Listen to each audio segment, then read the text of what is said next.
flick cut's been allowed for some time as far as SCA and most other kingdoms, and it's written into the society deal.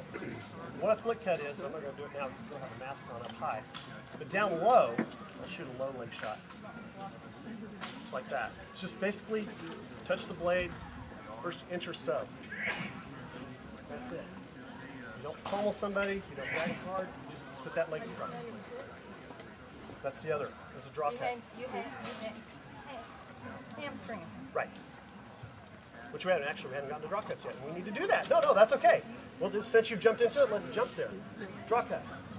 And I actually mentioned it already, but so you understand. As you get into close line, let's bring your blade up on line. If you get into a close line situation, you lay the blade on only, you don't slam it into them, you don't pummel them with it, you lay it in and pull, or push. Third of the blade or more, and drop. If that was a real blade, it'll cut right through. It's phenomenal what it will do. It is amazing what it'll do. One of the things in the testing that's out there is Tyvar has a thing called the machine, and basically it shows what the power of a hit is. One of these blades with a dull medium point on it, I mean nothing really crazy on it, just a point. 5 pounds of pressure will go right through a human body. It's amazing. Oh, do I now? Oh, Tyvar, oh, okay. Well, most people know who Tyvar is, but for some people that don't, Dom Tyvar Moondragon is from Onstiora. He is one of the first, or was the first Don of Onstiora. He has done research for 30 years.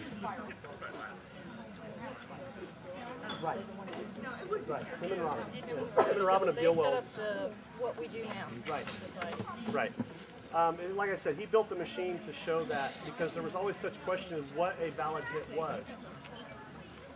With the machine, you can tell what a valid hit is because it's going to be that amount every time. It'll show what the hit is, how far, how light it is. The cool part is it's translated very well from going to the old to the new system. You know, blades work. A blade's going to poke at the same amount. So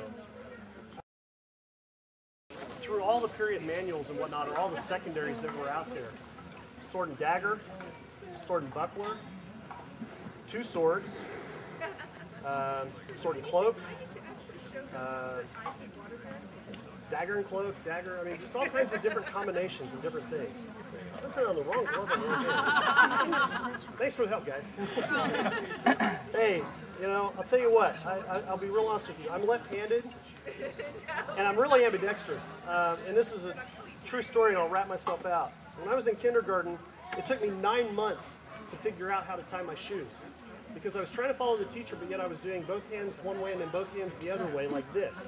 She finally figured out what was happening, and she was also just frustrated because I couldn't hardly write. And finally one day she realized I was writing one way with one hand and writing a different way with my other hand, and she finally just grabbed my right hand, stuck a pencil in, you're right-handed. Boom! So I write right-handed. I do everything else left-handed. Go figure. But the nice part is it does give me a nice advantage because I can teach people right-handed or left-handed, and it helps. So when I start doing crazy stuff like that, and you notice they kind of chuckle when I said who's right, because they know me, and they know my right and left sometimes get really messed up. It's not that I don't understand it, it's just it doesn't work so hot. Okay, so there's my rat-out story for me today. So you'll have something good to laugh at me about. Now, buckler.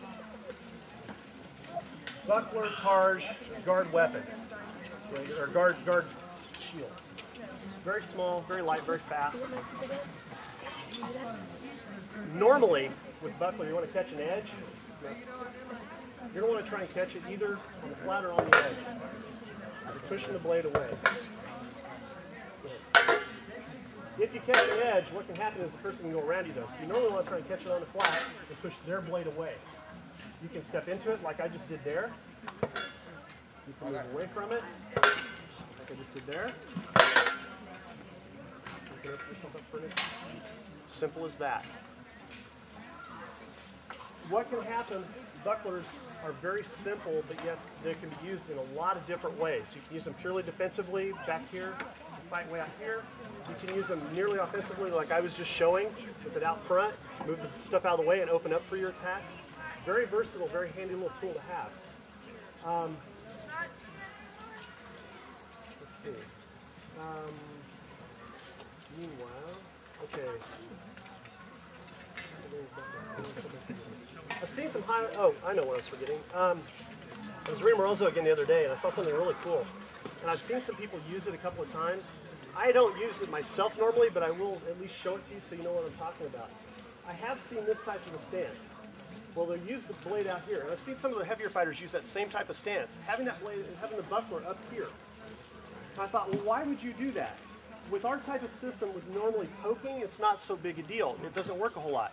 When you step into cut and thrust, however, that's where it comes in. Because up here, it doesn't do a whole lot. I mean, you can snap it down to block. You can do that. But if I come in like this, whole new game, right there. You catch that block that head, you got it protected.